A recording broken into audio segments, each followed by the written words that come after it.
मेरे हिसाब में ये बहुत अच्छा फ़ैसला है जो कि बहुत पहले ही ले लिया जाना चाहिए था। यूजीसी ने काफ़ी पहले ही बैन लगा दिया था इंस्टीट्यूशंस में। और अगर आप देखें तो आजकल के बच्चे more than home cooked meals junk food prefer कर रहे हैं क्योंकि इनका एडिक्शन ही बहुत ज़्यादा है। पर मेरे हिसाब में प्रॉब्लम ये भी है कि उनको हेल्थी फूड का एक्सेस नहीं है बहुत ज़्यादा। जंक फूड बंद करने के साथ साथ ये बात ज़रूरी है कि कैंटीन्स में हेल्थी ऑप्शंस जैसे डोसा हो गए, इडली वगैरह हो गई, ये चीज़ें अवेलेबल होनी चाहिए। हमारे पास ऑप्शंस है जोमेटो, स्विगी, कुछ भी ऑर्डर किया, रेडी टू ईट वाले फूड इतने अवेलेबल हैं। ब्रेकफास्ट के लिए टाइम नहीं है, बच्चों को रेडी टू ईट दिया चले गए। या मोस्टली बच्चे बहुत ज़्यादा स्किप कर देते हैं ब्रेकफास्ट। आज की डेट में जितना कैंसर जितनी तेज़ी से फैल रहा है, क्या कभी था पहले? कभी भी नहीं था। बैड ऑयल से लेके मैदा क्या है, ज़ीरो न्यूट्रिशनल वैल्यू, उसमें कुछ भी नहीं है, पर इतना अडिक्टिव है कि बच्चों को मैदे से बनी ही चीज़ें अच्छी होंगी। तो एज अ पेरेंट हमारी रिस्पॉन्सिबिलिटी बनती है कि हम अपने बच्चे को एक हेल्दी ब्रेकफास्ट करा के भेजें। और as a committees, as a institutions, मुझे लगता है वहाँ उनकी रिस्पॉन्सिबिलिटी है कि कैंटीन्स वगैरह में हेल्दी ऑप्शंस थोड़े से अवेलेबल होने चाहिए बच्चों के लिए। वेस्टर्न कल्चर में जाके देखोगे तो वहाँ के लोग बहुत ज़्यादा इंपॉर्टेंस दे रहे हैं इंडियन फूड को। वहाँ पे मिलेट्स अवेलेबल हो रहे हैं, वहाँ पे हल्दी को फॉर इम्यूनिटी बिल्डिंग फूड के लिए बहुत प्रमोट किया जा रहा है। पर हम इंडिया में रह के इन चीज़ों को कहीं ना कहीं भूलते जा रहे हैं। मिलेट नूडल्स आज की डेट में आने लग गए हैं, ओट्स की बनी चीज़ें आने लग गई हैं। सो चीज़ें अवेलेबल हैं पर उनका प्रमोशन इतना कम है कि बहुत लोगों को पता नहीं चल पा रहा है।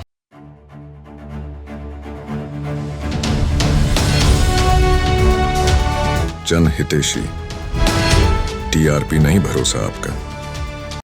हाँ जी मैम, की नाम? हाँ जी, मैं डाइटिशियन रमिता हूँ। मेरी ऑर्गेनाइजेशन का नाम मीताहार है। मैम, जिस तरह यूजीसी ਵੱਲੋਂ ਵੱਡਾ ਫੈਸਲਾ ਲਿਆ ਗਿਆ ਕਾਲਜ ਯੂਨੀਵਰਸਿਟੀ ਦੇ ਵਿੱਚ ਜਿਹੜਾ ਕੰਟੀਨ ਦੇ ਵਿੱਚ ਜੰਕ ਫੂਡ ਬੰਦ ਕਰ ਦਿੱਤਾ, ਕਿਸ ਤਰ੍ਹਾਂ ਫੈਸਲੇ ਨੂੰ ਦੇਖਦੇ ਹੋ ਤੇ ਕੀ ਲੱਗਦਾ ਕਿ ਇਹ ਪਹਿਲਾਂ ਫੈਸਲਾ ਲੈਣਾ ਚਾਹੀਦਾ ਜਾਂ ठीक है? मेरे हिसाब में ये बहुत अच्छा फ़ैसला है जो कि बहुत पहले ही ले लिया जाना चाहिए था। यूजीसी ने काफ़ी पहले ही बैन लगा दिया था इंस्टीट्यूशंस में कि कैंटीन में कहीं भी जंक फूड वगैरह नहीं रखा जाएगा। पर फिर भी अगर आप देखें तो हर जगह, हर ऑर्गेनाइजेशन, हर इंस्टीट्यूट, हर स्कूल के कैंपस कैंटीन में हर जगह जंक फूड अवेलेबल है। और अगर आप देखें तो आजकल के बच्चे more than home cooked meals junk food prefer कर रहे हैं क्योंकि इनका एडिक्शन ही बहुत ज़्यादा है। इसमें इतने अमाउंट में सॉल्ट, शुगर, फैट है कि इतना अडिक्टिव है नेचर में कि सारे बच्चे घर का खाना नहीं खाते हैं, हमेशा ये प्रेफर करते हैं। पर मेरे हिसाब में प्रॉब्लम ये भी है कि उनको हेल्थी फूड का एक्सेस नहीं है बहुत ज़्यादा। अगर आज जंक फूड बंद भी कर देते हैं हम कैंटीन्स में तो बच्चे बाहर जाके खा लेंगे। बाहर हर जगह स्ट्रीट वेंडर्स वगैरह अवेलेबल है, वहाँ से जंक फूड खा लेंगे। सो मेरे हिसाब में कि जंक फूड बंद करने के साथ साथ ये बात ज़रूरी है कि कैंटीन्स में हेल्दी ऑप्शंस जैसे डोसा हो गए, इडली वगैरह हो गई, ये चीज़ें अवेलेबल होनी चाहिए ताकि बच्चों को ये अवेयरनेस हो, हमारे यूथ को ये अवेयरनेस हो कि ये चीज़ें कितनी हेल्दी हैं। बिकॉज़ यूथ हमारा फ्यूचर है, हमारी फ्यूचर जनरेशन है। अगर ये हेल्दी रहेंगी तो हमारा नेशन हेल्दी रहेगा, राइट? और ये सिर्फ ऑर्गेनाइजेशंस की या कमेटीज़ की रिस्पॉन्सिबिलिटी नहीं है, हम मदर्स की भी उतनी ही रिस्पॉन्सिबिलिटी है कि हम अपने बच्चों में वो अवेयरनेस क्रिएट करें।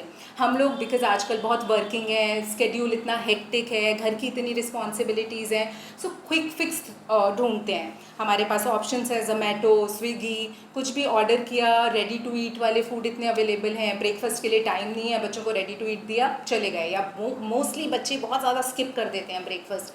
तो डेफिनेटली दिन में भूख लगेगी, कैंटीन जाएंगे, नूडल्स खाएंगे, समोसा, फ्राइड फूड। और ये जो फ्राइड फूड जिस ऑयल में तले जाते हैं ना, ये रिफाइंड ऑयल है जो कि बहुत ज़्यादा, जैसे आप कह सकते हैं कि कैंसर की जड़ है।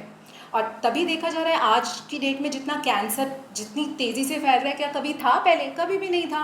हमारे पेरेंट्स की एज में अगर आप जाके देखें, वो आज भी बहुत एक्टिव है हमारे कंपैरिजन में, कंपेयर टू आजकल के बच्चे जिनकी फ़िज़िकल एक्टिविटी ज़ीरो, उनका कॉन्सेंट्रेशन ज़ीरो, बिकॉज उनकी डाइट ही अच्छी नहीं है। मैडम, लगता कि किस तरह हानिकारक है जंक फूड, जिस तरह ਤੁਸੀਂ ਦੱਸਿਆ ਕਿ ਕੈਂਸਰ ਜਿਹੜਾ ਰਿਫਾਈਨਡ ਜਾਂ ਉਹਦੇ ਕਾਰਨ ਵੀ ਜਾਂ ਹੋਰ ਵੀ ਮੈਦਾ वगैरह भी ਜਿਹੜਾ हर चीज़ अगर आप लें, बैड ऑयल से लेके मैदा क्या है, ज़ीरो न्यूट्रिशनल वैल्यू, उसमें कुछ भी नहीं है, पर इतना अडिक्टिव है कि बच्चों को मैदे से बनी ही चीज़ें अच्छी हैं। उनको नूडल्स खाने हैं तो मैदे के खाने हैं, समोसा है, जलेबी है, हर चीज़ मैदे की बनी हुई है, जिसकी वजह से उनको उनकी बॉडी को कंप्लीट नरिशमेंट नहीं मिल पा रहा है और जिसकी वजह से ये बीमारियाँ हो रही हैं। प्लस हर चीज़ अडल्ट्रेटेड है, हर चीज़ में इतना मिक्सिंग की हुई है, आप दूध ले लें, पनीर ले लें, तो कुछ भी तो हेल्दी नहीं है। सो डेफिनेटली ये बीमारियों का घर ही तो बन रहे हैं हमारी शरीर। मैं किस तरह देखदा कि ਕਿਹੜੀਆਂ ਜਿਹੜੀਆਂ ਹੈਲਥੀ ਜਿਹੜੀ ਹੈ ਡਾਈਟ ਲੈਣੀ ਚਾਹੀਦੀ ਜਾਂ ਕਿਹੜੀ ਡਾਈਟ ਪਲਾਨ ਜਿਹੜਾ ਹੋਣਾ ਚਾਹੀਦਾ ਬੱਚਿਆਂ ਦਾ ਜਿਸ ਉਮਰ ਦੇ ਵਿੱਚ ਬੱਚੇ ਕਾਲਜ ਦੇ ਵਿੱਚ ਹੁੰਦੇ ਨੇ, ਕਿਉਂਕਿ ਸ਼ੁਰੂਆਤ ਹੀ ਜਿਹੜੀ ਹੈ ਬੱਚਿਆਂ ਦੀ ਜੇ ਗੱਲ ਕਰੀਏ ਤਾਂ ਅਸੀਂ ਉਹ ਮੈਗੀ ਜਾਂ ਨੂਡਲ ਤੋਂ ਹੁੰਦੀ ਹੈ। सबसे पहले तो मुझे लगता है क्योंकि एक बच्चा की शुरुआत एक घर से होती है, तो एज अ पेरेंट हमारी रिस्पॉन्सिबिलिटी बनती है कि हम अपने बच्चे को एक हेल्दी ब्रेकफास्ट करा के भेजें। हेल्दी ब्रेकफास्ट में जैसे बेसिक जो हम खाते हैं, पोहा, उपमा, इडली, डोसा, चीला, इस तरह के, या स्टफ़ पराठा हो गया, इस तरह से अगर हम सुबह ही एक हेल्दी ब्रेकफास्ट करके निकलेंगे तो हमारी एनर्जी लेवल्स भी बेटर रहेंगे, हमारा कंसंट्रेशन भी अच्छा रहेगा। अब जैसे मॉनसून है तो कितने बच्चे बीमार भी पड़ रहे हैं, तो इम्यून सिस्टम भी हमारा अच्छा रहेगा। तो उसके बाद जब वो कॉलेज जाते हैं, बच्चे स्कूल जाते हैं, अगर उनको हैबिट है हेल्दी खाना खाने की और वो अवेयरनेस है उनके अंदर, तो वो डेफिनेटली हेल्दी चॉइसेस ही ऑप्ट करेंगे। और as a committees, as a institutions, मुझे लगता है वहाँ उनकी रिस्पॉन्सिबिलिटी है कि कैंटीन्स वगैरह में हेल्दी ऑप्शंस थोड़े से अवेलेबल होने चाहिए बच्चों के लिए। ਮੈਨੂੰ ਕੀ ਇਹਦਾ ਬਦਲ ਕੀ ਹੋ ਸਕਦਾ, ਜਿਸ ਤਰ੍ਹਾਂ ਆਪਾਂ ਗੱਲ ਕਰੀਏ ਸਮੋਸਾ ਜਾਂ ਪੀਜ਼ਾ ਜਾਂ ਫਿਰ ਇਹਨਾਂ ਚੀਜ਼ਾਂ ਦਾ ਕੀ ਬਦਲ ਹੋ ਸਕਦਾ ਵਾ, ਜਿਸ ਤਰ੍ਹਾਂ ਬੱਚੇ ਨੇ ਜੇ ਆਊਟਸਾਈਡ ਤੇ ਖਾਣਾ ਹੋਵੇ ਤੇ ਘਰੋਂ ਨਾ ਲੈ के आवे, की बदल बेटा? हाँ, सो सबसे पहले अगर हम कैंटीन्स की बात करें तो बेसिक चीज़ें, हमारा साउथ इंडियन फूड काफ़ी हेल्दी माना जाता है, तो इडलीज़ हो सकती हैं, या फिर हम डोसा को ज़्यादा प्रेफर कर सकते हैं। बट डेफिनेटली मैं बोलूँगी कि अगर इन चीज़ों की प्रिपरेशन भी है तो उसमें अडल्ट्रेशन नहीं होनी चाहिए। The quality of oils they use वो बहुत अच्छे होने चाहिए। हम जो बार बार रीहीट करते हैं ऑयल को, जिससे हमारी बॉडी में काफ़ी फ्री रेडिकल्स, टॉक्सिन्स बिल्ड होते हैं, तो वो बहुत डैमेजिंग होते हैं हमारे सिस्टम के लिए। स्टफ्ड पराठास का ऑप्शन हो सकता है जो कि बच्चों को स्कूल में मिल सकता है। सो इसी तरह की छोटी छोटी चीज़ें बहुत हेल्प कर सकती हैं बच्चों को अपनी हेल्थ को इम्प्रूव करने के लिए। ਕਿੱਦਾਂ ਦੇਖਦਾ ਵੀ ਜਿਹੜਾ ਸਰਕਾਰ ਨੂੰ ਵੀ ਇਹਦੇ ਉੱਪਰ ਜਿਹੜਾ ਕੋਈ ਐਕਸ਼ਨ ਲੈਣਾ ਚਾਹੀਦਾ, ਕਿਉਂਕਿ UGC ਵੱਲੋਂ ਦਾ ਜਿਹੜਾ ਵੱਡਾ ਐਕਸ਼ਨ ਲਿਆ ਗਿਆ ਵਾ, ਜਾਂ ਕਾਲਜ ਕੰਟੀਨਾਂ ਦੇ ਵਿੱਚ ਬੰਦ ਹੋ, ਜਿਸ ਤਰ੍ਹਾਂ ਤੁਸੀਂ ਕਿਹਾ ਵੀ ਸਟਰੀਟ ਫੂਡ ਜਾਂ ਬਾਹਰ ਜਦੋਂ ਵਿਕਦਾ ਤਾਂ ਉੱਥੇ ਬੱਚੇ ਖਾਣਗੇ, ਕਿਸ ਤਰ੍ਹਾਂ ਦਾ ਜਿਹੜਾ ਪ੍ਰਾਵਧਾਨ ਆ ਜਿਹੜਾ ਸਰਕਾਰ ਨੂੰ ਕਰਨਾ ਚਾਹੀਦਾ? मेरे हिसाब में सरकार का डेफिनेटली बहुत बड़ा रोल है उसमें। आज की डेट में हम देखें तो अगर आप वेस्टर्न कल्चर में जाके देखोगे तो वहाँ के लोग बहुत ज़्यादा इंपॉर्टेंस दे रहे हैं इंडियन फूड को। वहाँ पे मिलेट्स अवेलेबल हो रहे हैं, वहाँ पे हल्दी को फॉर इम्यूनिटी बिल्डिंग फूड के लिए बहुत प्रमोट किया जा रहा है। पर हम इंडिया में रह के इन चीज़ों को कहीं ना कहीं भूलते जा रहे हैं।